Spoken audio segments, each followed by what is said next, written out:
Whether we like it or not, online dating has become an easy and convenient way to find anything from a casual fling to a serious relationship or life partner.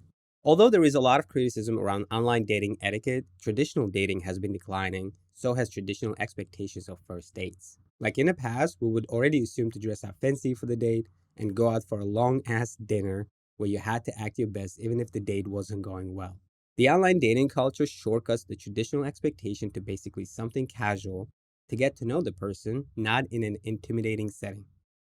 As of now, approximately 50 million people in states alone have used online dating at least once, with an average spend of $243 per year on subscriptions across multiple dating websites, according to Statistic Brain.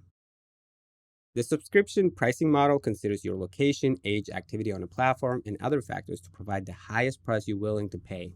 Yeah, this came like a shock to me when I found out about this. I realized why I was paying the most.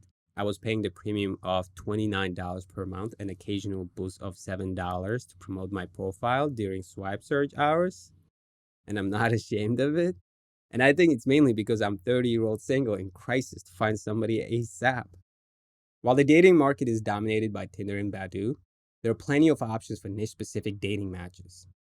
So we asked our team what they were interested in, and here's what we learned. Oliver, our audio engineer, says he doesn't have a favorite. He has been around the dating blog a few times, like Tinder, Bumble, Badoo, OkCupid, Adopta un Chico, Plenty of Fish, Elite. This one is for sugar mommies. Practically everything. But the one he keeps coming back to is Tinder. So we asked him why Tinder was his favorite, and he said it's just straightforward. You can set the geolocation to close proximity and be shown to all of the available singles in the area. However, we do have a concern about some of the Tinder profiles being promoted over the other ones. And we believe the algorithm promotes the subscribed users over non subscribed users. And we have heard about other criteria Tinder algorithm uses, but on the point of user friendliness, Tinder is still a good option. Bumble. While Bumble looks a lot like Tinder, its functionality differs quite a lot. The communication model is designed around women making the first move. This is great for cases when you'd like to take it slow and women reach out to those they find attractive first. It does make it easy for guys who also struggle with coming out with attention grabber lines.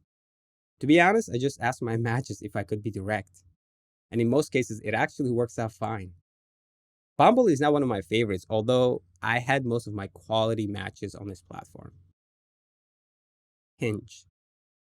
Hinge has been making its way to the top by connecting people from close social circles and matching people based on their interests and responses to Hinge's questionnaire.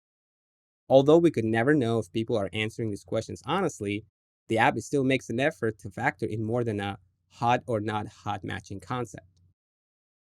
We all have heard by now about the folks who pipeline their dates before traveling to a new destination. It's not a secret, people. Not anymore, at least. This flexibility of your profile appearing in a destination where you're not at the moment physically provides a huge convenience to plan your dates ahead of your arrival. While joining dating apps in a small town can be awkward, it is pretty stress free in the areas where you're visiting. You no longer worry about matching with your music teacher, who has been single for the past year and you've heard he's shirtless on the app. While swiping for matches, you no longer worry about your close relatives like your uncle appearing in the app. And at that moment, you think, the fuck, uncle? There are plenty of other dating apps aside from what we have discussed so far. They could be ideal for when you like to meet people based on specific interests, culture, social status, religion, etc. A case of a recent alternative to dating apps has become Instagram. While Instagram is not explicitly designed for dating, its functionality creates a great introduction. Basically, you follow your crushes on Instagram and respond to their stories within a couple of minutes. You have their attention, period. In conclusion, we think it can be pretty fun if you know what you're looking for.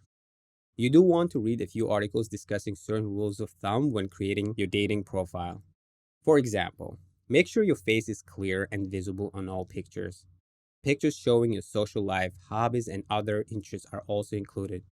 We all know, or at least hope, on the other side that we'll find a cutie McBooty who is also sharing similar hobbies and interests and would love to meet you. Thanks again for another episode of Not Suited, and see you all tomorrow.